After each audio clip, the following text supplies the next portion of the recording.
What about Italy makes it feel like home to you?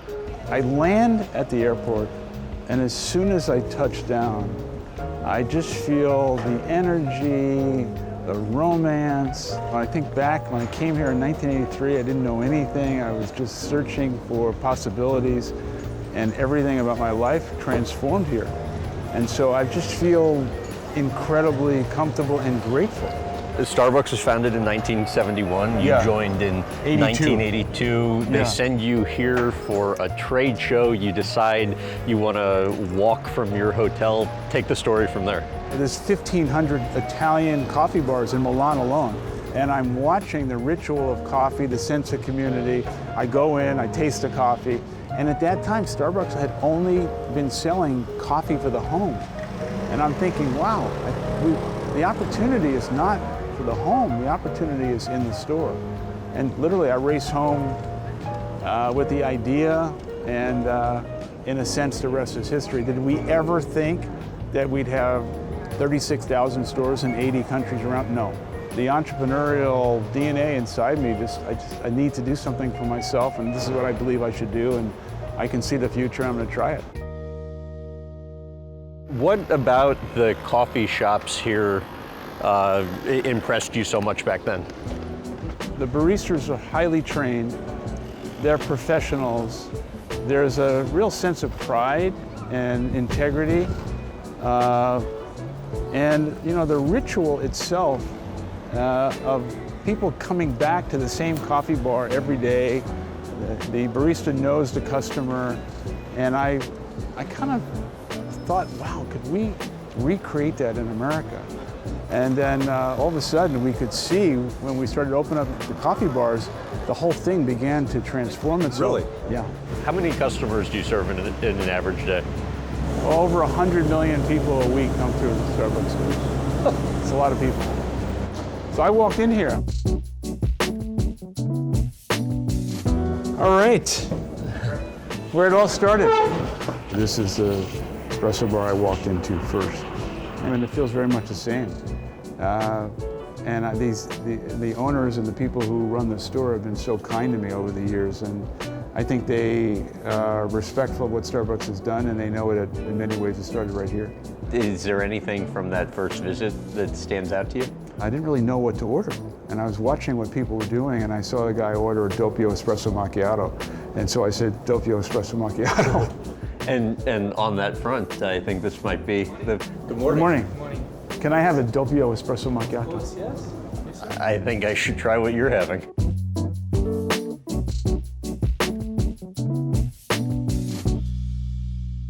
In the morning, I make that beverage at home. Doppio espresso macchiato, which is 2 shots of espresso and just a dollop of milk. And what is it about that's your I think it's drinking very choice? reminiscent. It's where it all started. I love the beverage. You know, it's very emotional. I mean, it's just to think that 40 years ago I walked into this place, didn't know really what I was doing. It's like a crucible of possibilities, and my life turned upside down. And I remember, you know, racing home, literally racing home. I was writing notes on the airplane, and I started sketching out a store, and I just knew instinctively that the opportunity to recreate this in America was right there. Here you are. Thank you. Beautiful. Thank you very much. So, isn't that nice? Yeah. So doppio espresso macchiato.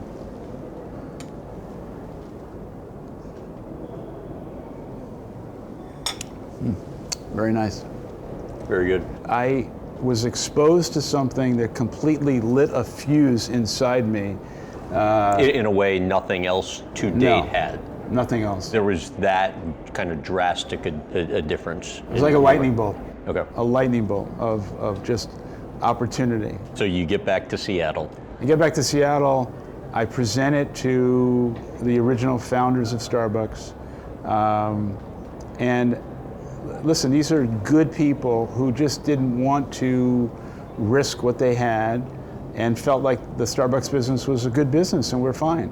And left, opened up 3 of my own, and then here we are. How big of a risk did you view it when you came back and bought the retail business? Because it wasn't an insignificant amount of money. It wasn't any risk because I had no money.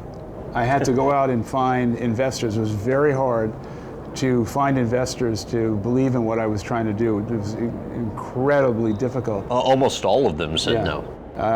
242 people said no. I have a fastidious list of people I talked to because it was the original list. I check mark, cross out, check mark, get back to. I have all those people, many of whom over the years I've met, and they said, you never came to me for money. And I said, no, actually, I did. That's a bad day for them. Our conversation resumed 3 months later, and over 5,000 miles away in Seattle at the Schultz Family Foundation. Correct me if I'm wrong, but you can pretty much pick a year from your childhood and recite the Yankees roster. My relationship with my father, unfortunately, was not great, but the one place that we found love and harmony and really togetherness was at Yankee Stadium. And we'd take the train from Brooklyn and we'd end up in the right field bleachers. And that's, I guess, what he could afford at the time. To me, it was great seats. Roger Maris was the right fielder in 1961. I was 8 years old, and 61 was an extraordinary year for the Yankees. And certainly, I could recite the batting order, the field positions, the numbers of every player. The Yankees have been part of my life almost too much. I can't go to bed without checking the box score of the Yankees. Okay, so somebody close to you said they've been with you in front of a whiteboard where you scribbled it out. So we actually got the 61, a little white pick the year and well, I think 61 is the great year. I mean, that's the great year when the Yankees were unbelievable. So Whitey Ford was the pitcher. He was number 16. The trivia of 61 in the catching position is quite complex because there were three catchers. There was Yogi Berra, which everybody knows. There was Elston Howard, which everybody knows. And then there was Johnny Blanchard. Now, Yogi was getting old, and so he didn't catch very often. They actually would put Yogi in left field. So then first base was Moose Skowron, number 14, Moose. Second base was Bobby Richardson. Shortstop was Tony Kubek. You getting all this? Yeah. Number 10. Third base was Clete Boyer. His brother played for the Cardinals. Now left field is where you get interesting because Berra played left field. Johnny Blanchard played left field.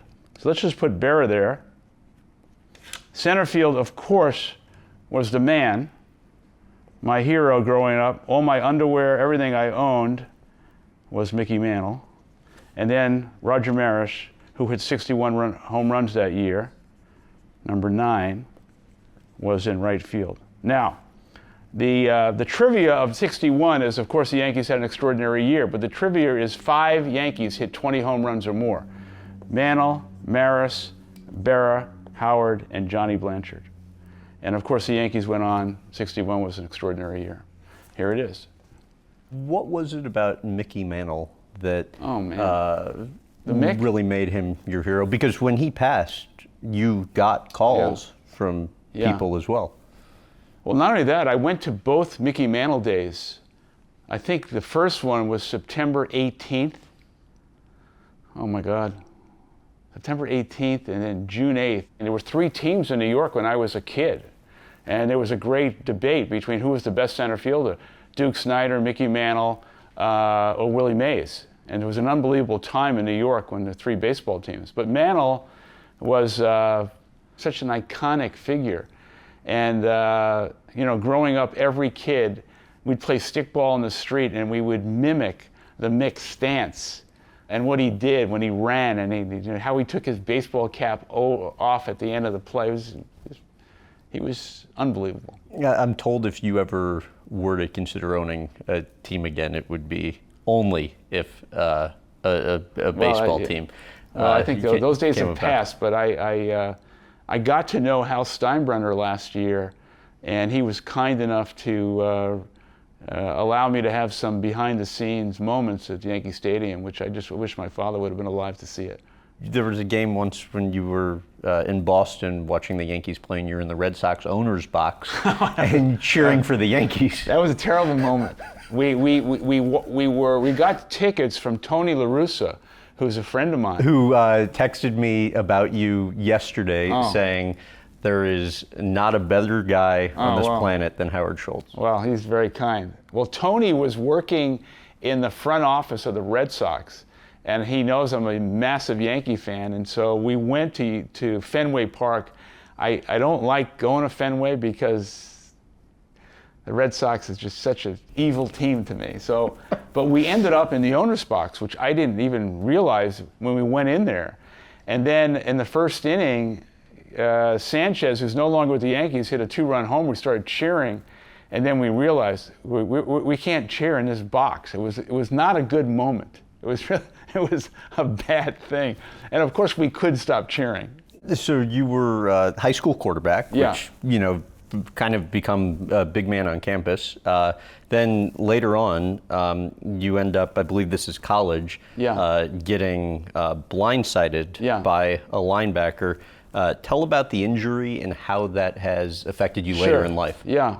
Well, interestingly enough, you when you have an injury at 18, you don't realize the long-term effects. But I broke my jaw in a practice, and I ended up having multiple jaw surgeries after that, and that ultimately affected my spine. I've had 5 back and spine surgeries, including a neck fusion, since that injury. And what happened was, I actually broke my neck, and it was undiagnosed. And what happened is the fracture, the hairline fracture I had in my neck, actually healed on its own and fused by itself.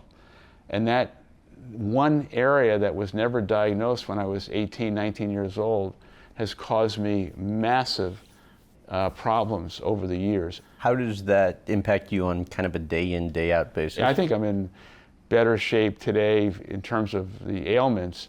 But one of the things I love to do through the years is that, I became an avid cycler, and I can't cycle anymore. Just the pain of that movement and leaning over. And so I had to give that up. Why Northern Michigan? It was a freaky thing. I was a good high school football player, and I had an opportunity to go to Northern Michigan and play football. When I got there, though, I realized I was like, holy like, these guys are big and strong, and I'm not as good as they are. And Steve Mariucci, who was the quarterback of that team, was so good and much better than me. And then another great player, Tom Izzo, who's the coach of Michigan State, was the point guard on the basketball team. Those guys became lifelong friends of mine. But I wasn't good enough. I just wasn't. And so the injury kind of ended my career. And so I ended up not playing college football. That was kind of a turning point in my life where I had to move into other areas of interest and kind of swallow my pride. And I was steeped in humility at the age of 19. So we actually had somebody who sent in a question for you that I wanted to play back. Tom Izzo, oh my God. Hey Howard, Tom Izzo here. I hear you're meeting with my good buddy, Graham. I just want to ask you one major question. How come when Mariucci and I were trying to get that eeny beeny one little franchise of Starbucks, you could never work it out for us? And then Magic came along and you worked it out for him. Oh, that's bull. But in all honesty, Howard, the question I have for you, why in the hell did you sell the Seattle SuperSonics before you could try to hire me? I was hoping that day would come. You got rid of them before I could be good enough to do that. Hope all things are going well for you, Howard. God bless. Oh, that is nice. That is nice. It kind of brings me, it's an emotional moment to see Izzo like that, and I appreciate that you did that. Why is it emotional? I mean, here we are, we're all approaching 70 years old. Tom, myself, Mariucci got to know each other when we were 19. Look at how the years have passed. Izzo has gone on to become one of the great coaches, mentors, leaders in college sports. Married, she had a great career as a National Football League head coach, now broadcasting on national TV. And these guys went on to do great things, and I'm proud to be in their company. And whenever I reach out to either one of them, 5-10 minutes later, they text me right back. They're just wonderful people, and I'm touched by that, and I appreciate the fact that you did that. You ever wonder how things would be different if you continued as owner of the SuperSonics? I try and learn from my mistakes. I think I did not handle that well. I was too young to understand the role and responsibility of an owner at that time. How so? The city of Seattle was going through a rough period. We didn't have the right arena. We were losing money. The NBA then wasn't it is today. I had trouble with a player in terms of, Gary Payton was an extraordinary player, but he and I just didn't kind of see the world the same way, and made a trade at that time for Ray Allen, which was great for the team and a great player, but it just didn't turn out the way I had hoped. And if you had to do that period over again, what, if anything, I would not have bought the team. You wouldn't have? No. You have a lot of dreams in life, and sometimes you got to be careful what you dream for, because it may not be the right thing. It wasn't the right thing for me, and it was conflicting with my Starbucks responsibility. And the economic model of the NBA and a team that was not in a prime market at the time is that we were losing a lot of money and weren't selling out and didn't have a great team, and it really did require a comprehensive full-time commitment that I couldn't give it, and so it just didn't work out. And unfortunately, the team's not here, and I'm very confident that what Todd Lewicki has done with the Kraken and the experience he's created in the new arena, that under Todd's leadership, they'll bring an NBA team back to Seattle. And I'm all for that, and Todd and the ownership group are the right people. It is remarkable how much these teams have gone up in value. It's unbelievable. Then. I mean, wouldn't have been the worst investment. Just incredible in terms of the value of professional sports teams, also the salaries that people are getting paid.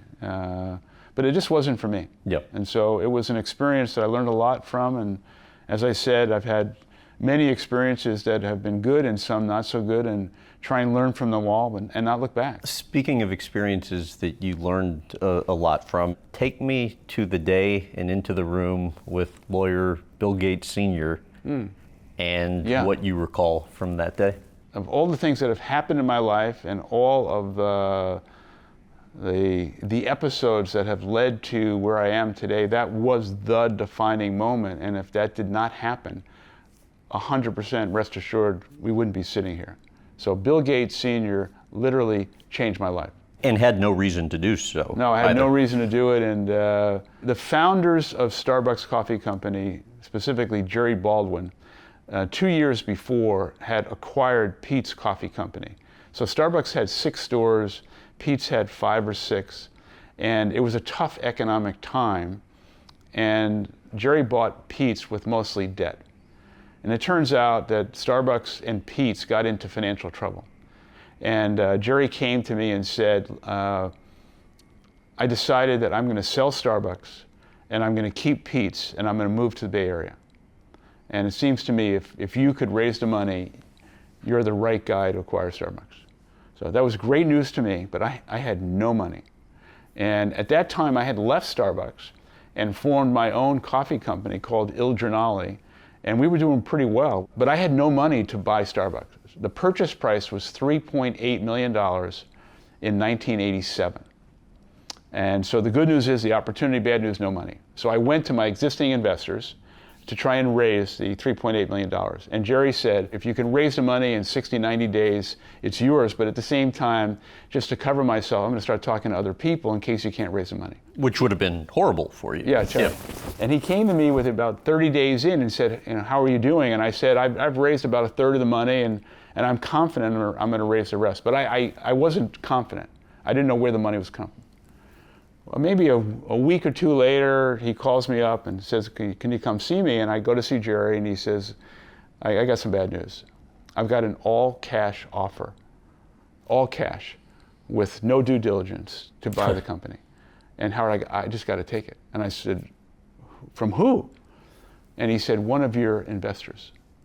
And it turned out that one of our investors had gone around me and tried to steal the opportunity. And I tell you, I was just heartbroken. I couldn't believe it. The guy who was intending to do this was a titan in Seattle at the time. He's here, and I'm down here. I would have no access to him. I was in a basketball league at the time, and I'm telling my friend Scott Greenberg the story. He's a lawyer, a young lawyer at Bill Gates Sr.'s law firm. And he says to me, this is a terrible thing. You got to come in the office and tell Bill Gates the story. You have to. I said, I don't even know Bill. He said, you come in. So next day, he got a meeting with me, and I went in there with Scott. Bill Gates Sr., who at the time was like 6'7", 6'8". He was a titan of Seattle. He was just the man. Now, Bill Gates, Microsoft at the time, was a small startup company. No one knew Bill Gates, but everyone knew Bill Gates Sr. I walk in the office, I tell him the whole story, and he says, I'm just going to ask you two straight up questions. I was so nervous, I was so anxious. I was going to say, the nerves had to be through the roof. Awful. Yeah, I was sweating. I said, my hands are sweating just listening to this. He says, you tell him, is everything you told me true? I said, Mr. Gates, 100% the truth. Have you left anything out? I said, no. And he says, we're going to take a walk. I don't know where we're going. We take a walk across the street, literally. We go up to the top floor, and then I realize we're walking into the other man's office, whose name should be not mentioned. We walk in. Bill Gates is 6'7", 6'8". This guy is behind his desk, and Bill Gates stands over him, just like this, walks in and said, I'm going to walk out of this office, and you are going to stand down, and Howard Schultz and Starbucks Coffee are going to never hear from you again. Are we clear? I'm just like, holy. And the guy kind of wilts and says, I understand. And we walk out. And I just said, Mr. Gates, what just happened? And he said, you're going to own Starbucks Coffee Company, and my son and I are going to help you. And they did. And we bought the company for $3.8 million. Now, Bill Gates Sr. never told a soul what he did for me. And at every opportunity I had throughout the years, I'd find an opportunity to thank him. And he just never he just shrugged it off. Now, the other story, if you wanted, is sure. 3 years ago, I'm at the Microsoft CEO Summit. Every CEO in the world is there, and Bill and Melinda Gates are in the front row. So I tell the story in front of that whole group, and I'm getting off the stage. Bill meets me halfway, and he says, who's the guy? Who's the guy?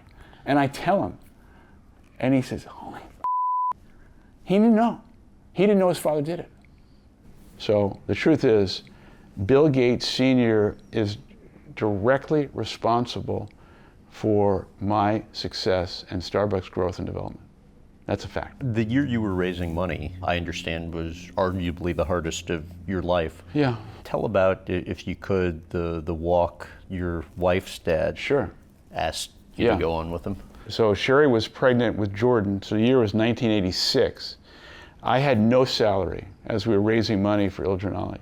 And context here is also you gave up a high-paying job in New York to pursue what had become your dream. Yes, yeah. I had no income. Sheri was working and pregnant, and Il Giornale was a dream, just trying to make it happen. And it wasn't going well. I couldn't raise the money. And Sheri's parents came out to Seattle from Ohio, and one afternoon, Sheri's father literally said, let's take a walk. And I thought it was, I didn't know what was going to happen, but I got clear to me when he said, let's sit down, I want to have a serious talk with you. And her father was a great, great guy, and just turned to me and said, listen, I think you need to get a job. And I said, what do you mean? And he said, you don't have a job. You don't have a salary. My daughter's 7 months pregnant and working, you have a hobby. You need to make some money.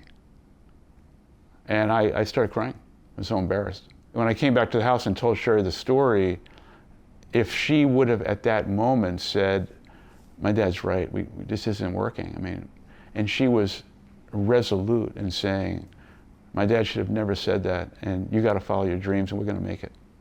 A defining moment. If she would have said, I think he's right, there'd be no Starbucks. The role you and Sheri play in one another's life is what? Well, I think we've had this extraordinary 40-year marriage and partnership. Like any marriage, there's ups and downs. I had to sacrifice a lot during the growth years of Starbucks. I've traveled 200,000 commercial miles a year for probably 5 years, and probably missed a lot as a father in those early years about the things I was trying to do. But Sheri was the glue, and now we're sitting in the Family Foundation office. 25 years ago, Sheri was on the streets of Seattle helping homeless kids, disenfranchised kids, and that started her level of compassion and empathy for both opportunity youth and marginalized communities, and here we are in the office of the foundation doing great things because of her leadership. I'm told each of you have always pushed one another to maintain your individual independence. Well, I think, you can't build a 40-year partnership in a marriage if there isn't both togetherness, independent interest, respect and dignity, and because there are going to be moments of friction and tension, and I think you need your friends and your family beside you, and you also need your independence in a way that is complementary to each other. Your son Jordan told me Sheri really understands you and values you for your faults. Okay, only my son can say that. Well, I think I think there are faults that I think I display all the time. I don't have a lot of patience. I don't have a lot of tolerance sometimes. So I've been told that you can get moody. When you get bad, you can get bad quick, and you just don't want to be around them when that happens. Yeah, I think through my own therapy over the years, I think I have much more self-awareness about that. I'm a big believer in therapy, and therapy has helped me. I think the key is acceptance, accepting people for their faults, looking at people in ways that values their strengths as opposed to the weaknesses, and not being too judgmental. How have you found therapy helps? My father came back from World War II very troubled and bitter, clearly had issues after the war that we didn't recognize as a family. And I think the issue of shame and insecurity followed me my whole life to try and overachieve. And then sometimes you got to ask yourself, what's enough? Because you never kind of feel fully valued. And because you're always fighting those demons as the imprinting of what happened as a young child.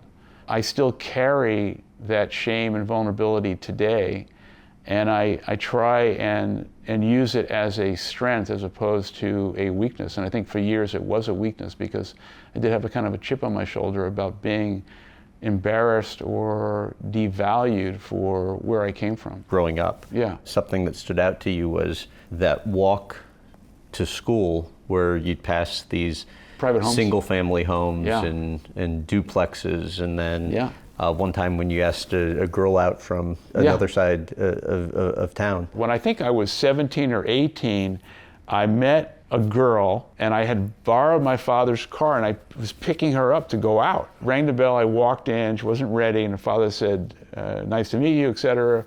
Where do you live? And I proudly said, I live in Brooklyn. Where? I live in Canarsie. Oh. And then he finally said, do you live in the project?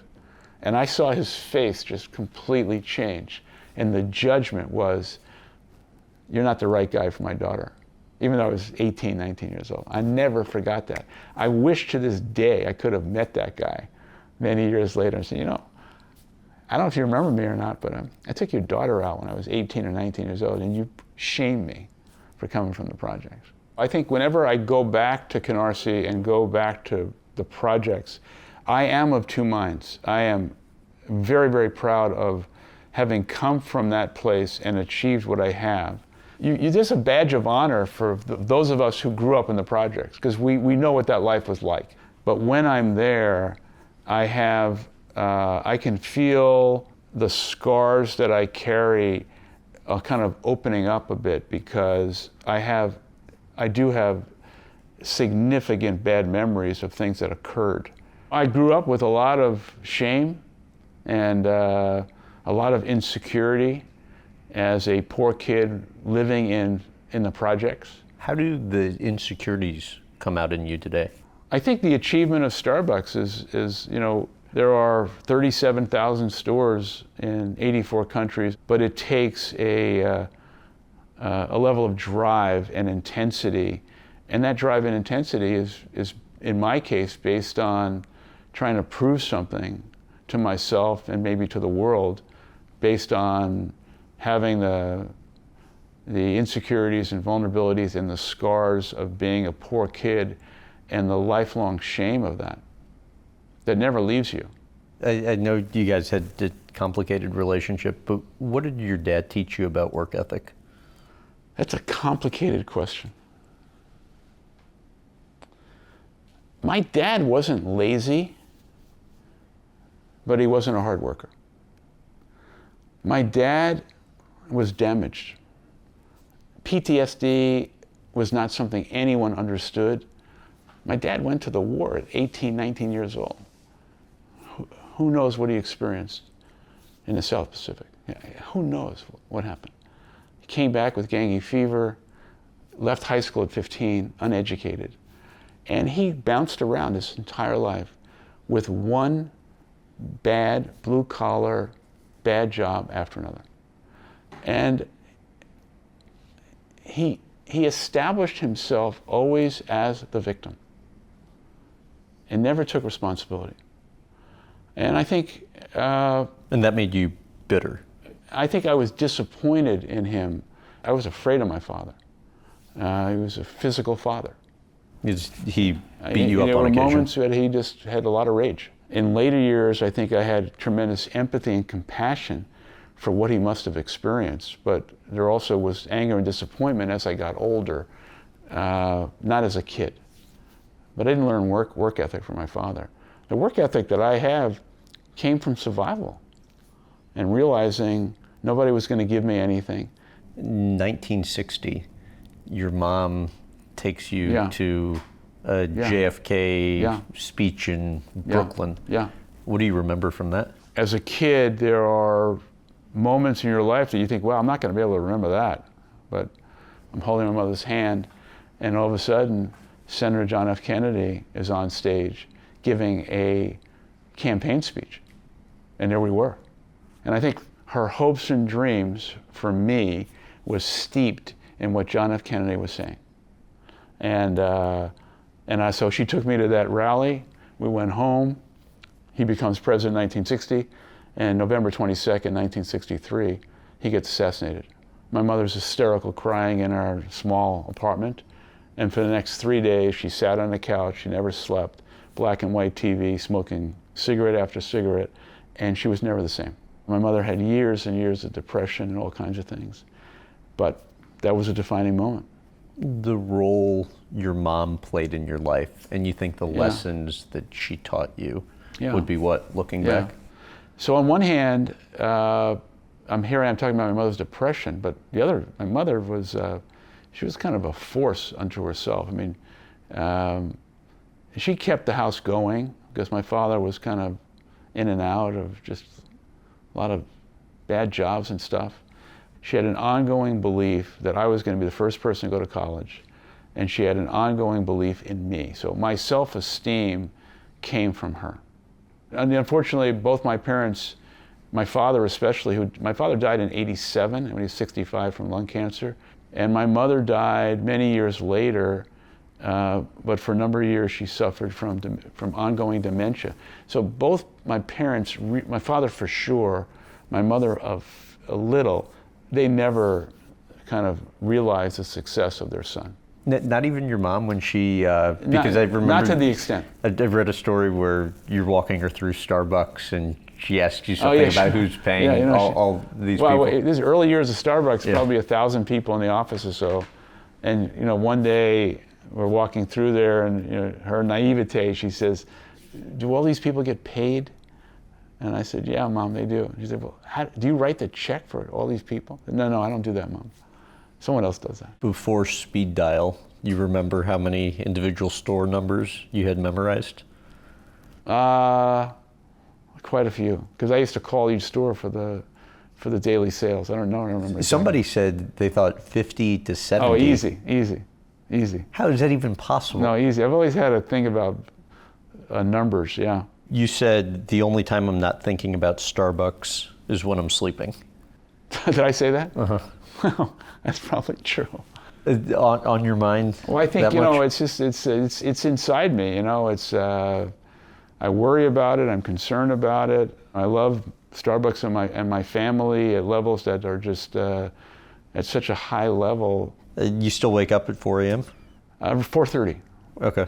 If I wake up 4:30, I read 3 papers, the FT, the Wall Street Journal, New York Times in print, make a French press of coffee, walk the dogs, give Sheri coffee, and then I'm here between 7 and 7:30 or at Starbucks. I've been told sometimes you put expectations on others that you put on yourself, and some think that's unfair.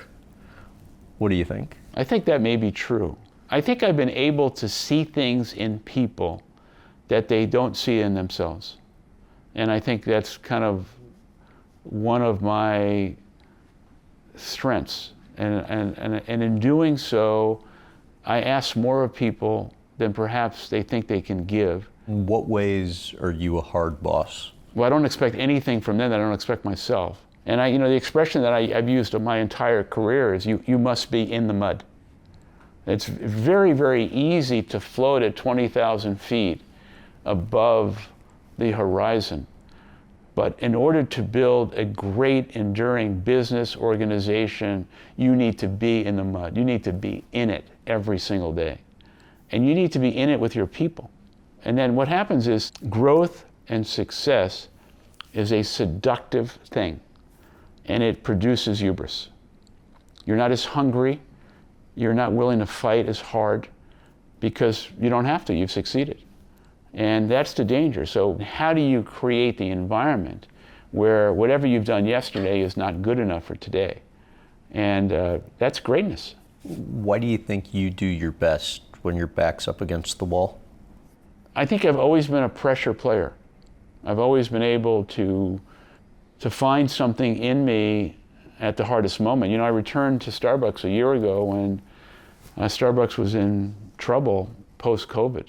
I didn't come back because as a savior. I came back because of my love of the company, my responsibility to 450,000 people and their families, but I came back because I knew how to restore belief and how to restore the culture and values of the company. And we had to go back to the core. And perhaps an even more powerful time was around 2008, Great Recession. You felt like you were on the brink of kind of losing the company. Yeah, and I think you have to understand something, that success in business is not only not an entitlement, but it's very fragile. When I came back in 2008, Starbucks was facing enormous challenges. The night before you're set to announce the layoffs, you're thinking what? I was preparing myself for a company-wide meeting where I would have to announce this, and knowing how emotional that was going to be for me, and I started crying in that meeting. I didn't sleep the night before, and it was an excruciating, emotional moment standing up in front of the entire company and telling Starbucks in order to save the company, we had to close stores and ask people to leave the company. And that was very, very difficult. That was as tough a moment as I've had. What did that teach you? Not every moment is a cheerleading moment in building a company. It was going to be a fracturing moment at Starbucks, and all I could do was be truthful and authentic. When you got through it, though, meaning Starbucks was on the other side of these challenges, Yeah. take me to the emotion of the affirmation at that annual meeting. I have always had trouble celebrating. So not a strength of mine has been the ability to celebrate. It's been a criticism of people who have worked with me over the years and saying, God, we just did this incredible thing, and when are we going to celebrate? Where do you keep the analyst reports and major stories yeah. from that period? I have every analyst report that was ever written about the company that was dramatically negative. I've used those as motivation and just put them in a drawer, and every now and then during those periods reminded myself of what people were saying. Hold grudges? I don't think I hold a grudge, but I have a long memory. What do you think the likelihood is the relationship gets repaired with the original Starbucks founders? It's not that there's bad relations, honestly. We haven't seen each other a number of years. I don't think they ever imagined, nor did I, that Starbucks would achieve what it has. They made decisions at the time that were good for them. There was no pressure to leave Starbucks. It was their decision. And we saw the world very differently, and that's just the way it ended up. Succession. Yeah. After the first go around, you said, of the list of the most important things that a public CEO has to get right, succession is in the top 3. I did not get it right this first time around. Your thoughts on that? I live by that quote because the fiduciary responsibility of a public CEO is to ensure succession.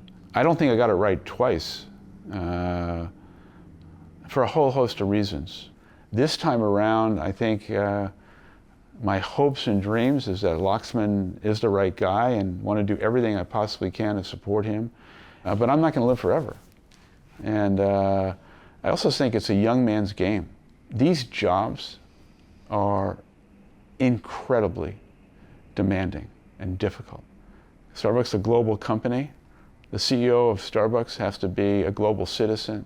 You can't manage Starbucks from Seattle. So it's a complicated job. When we were I won't be coming back again, I can tell you that. So when we were in Italy, Yeah. And you kindly invited us to your party, half of the people that I talked to Yeah.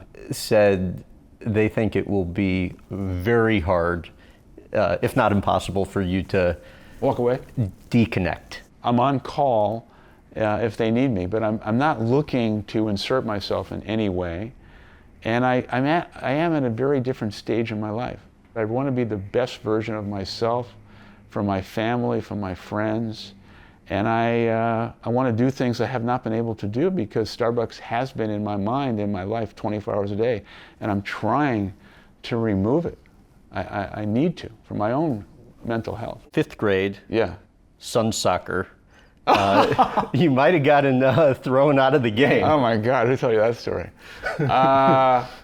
Jordan and my son Jordan and his best friend Ian were in a very competitive 5th grade soccer game, and Ian's father and I, Pete, did not like the calls that the umpire was making, and we got a little carried away, and believe it or not, totally embarrassed, our fault. He blew the whistle, and he stopped the game, and he removed us from the soccer field.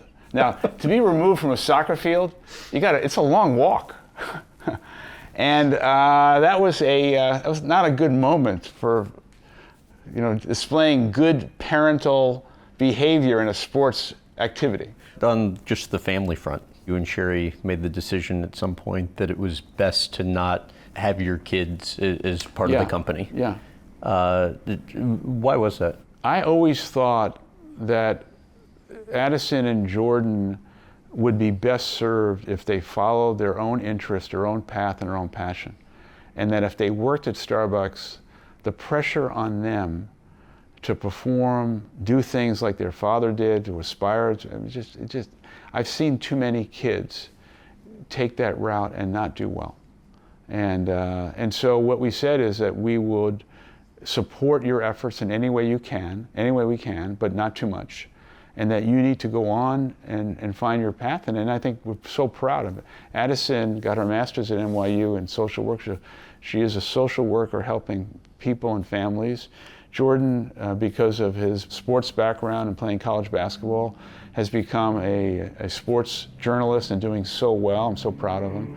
And both kids are flourishing. I wish they were in Seattle versus New York, but that's where they are, and that's why we're in New York as often as possible.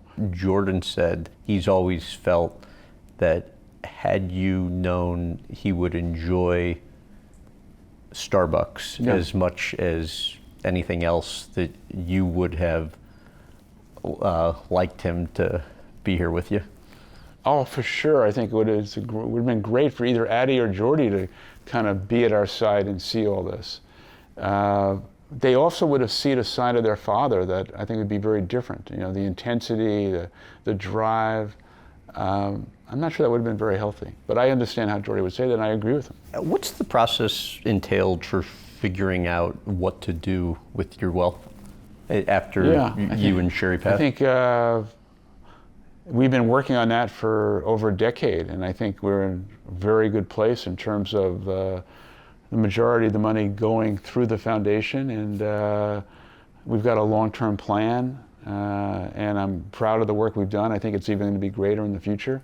I wish the needs of America and the world were less than they are. They're greater than our capacity. So we have to be very strategic, and you know, we're not the Gates Foundation.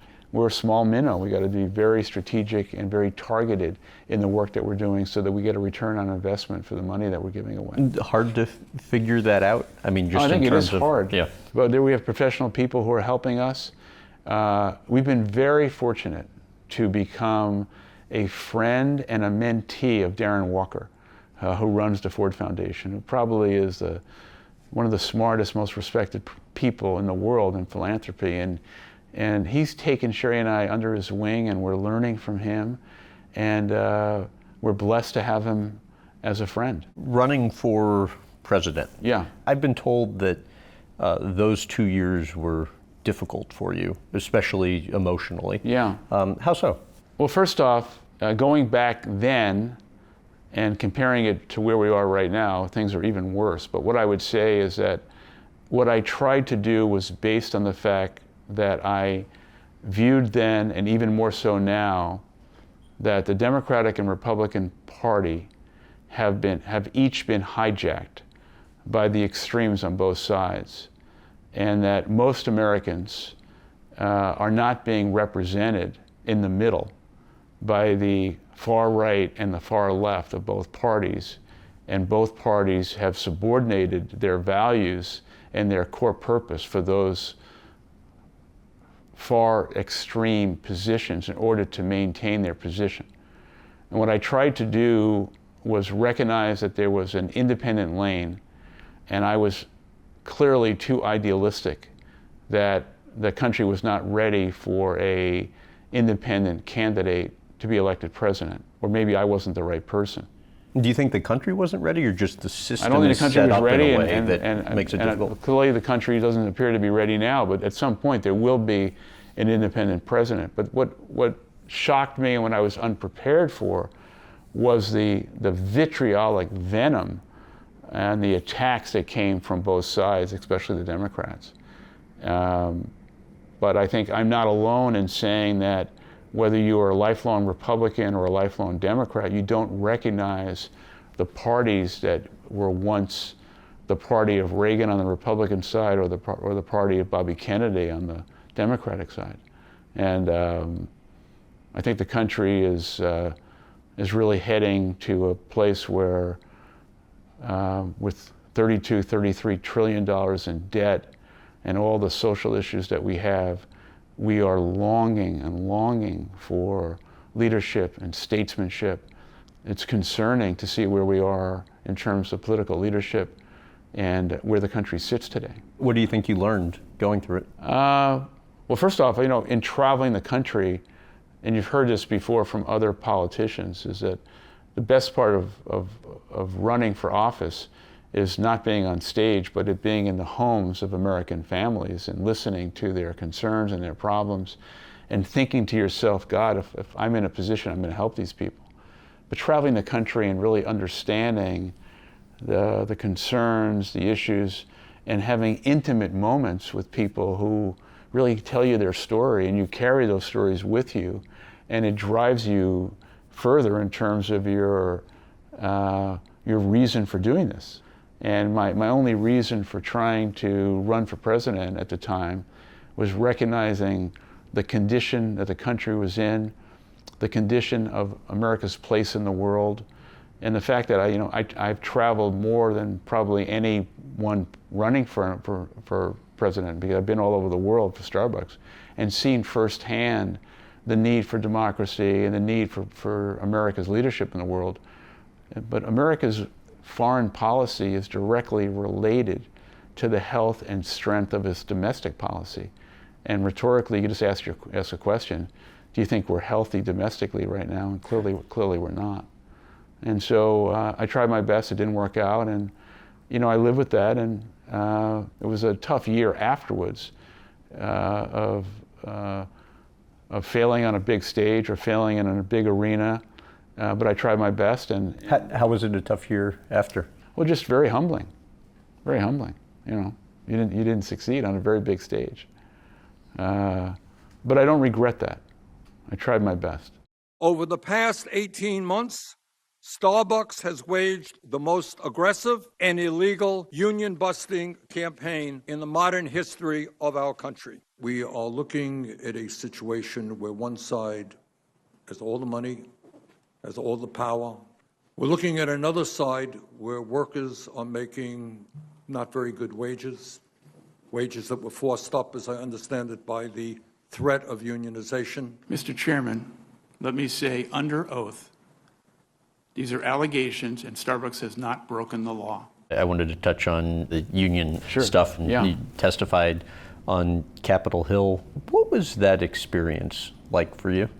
Never in my life could I have anticipated that Starbucks Coffee Company, that has created 450,000 jobs currently, and 5 million over our life as a company, and has been the signature progressive company in America of doing things that had never been done before. Comprehensive health insurance 25 years before the Affordable Care Act, equity in the form of stock options for part-time workers, free college tuition for every single employee, on and on and on. That we would somehow be the target of the far left Bernie Sanders movement in America, that we would be the enemy of capitalism. And so first and foremost, that unto itself is a question that others should ask themselves. I went there prepared to tell my story, to be yelled at from Bernie Sanders and for accusations that weren't true, and tried as best I could to maintain my composure and be statesmanlike and professional and respectful, that I was in the United States Senate. And I think on balance, most people would say that that's what we accomplished. And but it's not something that I looked forward to, and certainly very difficult. What's the preparation involved for an experience like that? Like anything else, you try and prepare yourself for the questions and put yourself in a position to do well. I would say you can't prepare yourself for that. Really? Because when you're in that moment, first of all, it's very lonely. You're sitting there with cameras in your face. It's going to be broadcast on television, and you don't know what the questions are, and it's a real test of your own mental acuity and capacity. And you're a lifelong Democrat, and Republicans are the ones defending you. What do you think of Bernie Sanders? I don't understand Bernie Sanders. I think I'm respectful of his desire to help those people who he believes can't help themselves. I think the method that he goes about it is a question that I would ask. there were many moments that I tried to demonstrate to him that Vermont's minimum wage is $13.18 and Starbucks starting wage is over $17, and given all the benefits, we're at $27 an hour. Mitt Romney, who I know was the only senator who came into the waiting room before and spoke to me. I took it upon myself to go shake Bernie Sanders' hand before, didn't know if he would or not, he did. And I tried to meet every senator.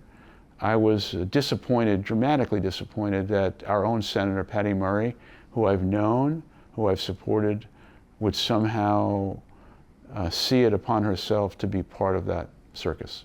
Oftentimes when there are two sides to a story, the truth is generally somewhere in between. What criticism, if any, do you think is fair?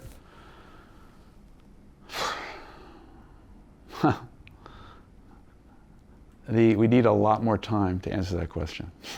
And I think I'm getting a high sign here that we need to stop. Oh, okay. Do we? Okay.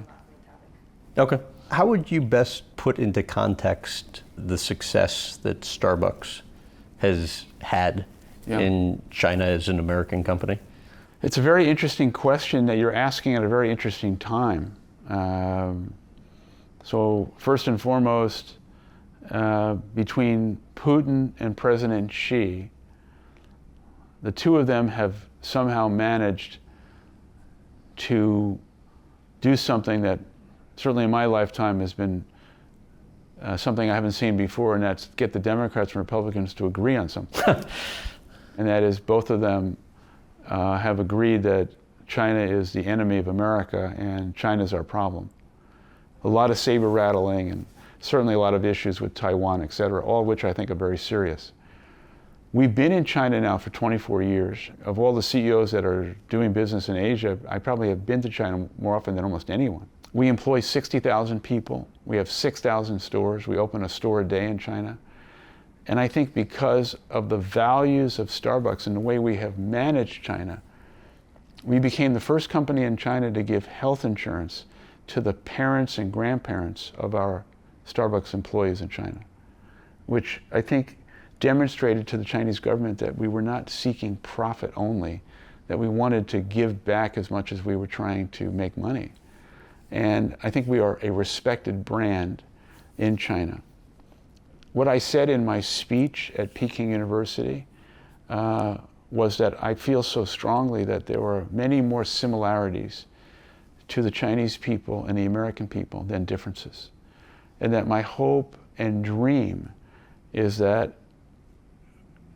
before something really bad happens that should be avoided, that President Xi and President Biden and their representatives get together and realize the extraordinary critical importance to the world that China and the US figure out a way to cooperate, and how China needs America and America needs China. One thing that has been really interesting about Starbucks' success in China is, as I understand, most American companies, when they have success, get a local partner. And obviously it's a credit to Starbucks that you've been able to have so much success. Yeah, it's a company-owned business, but it's a credit, literally.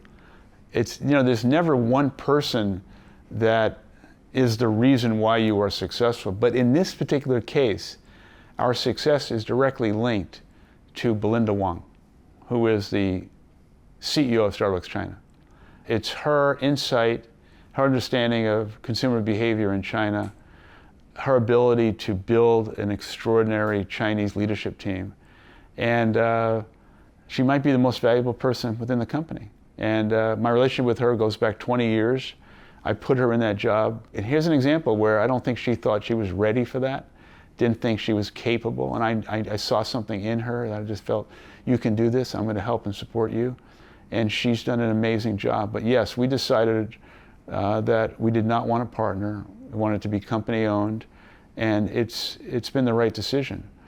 But China is fragile. US-China relations are fragile.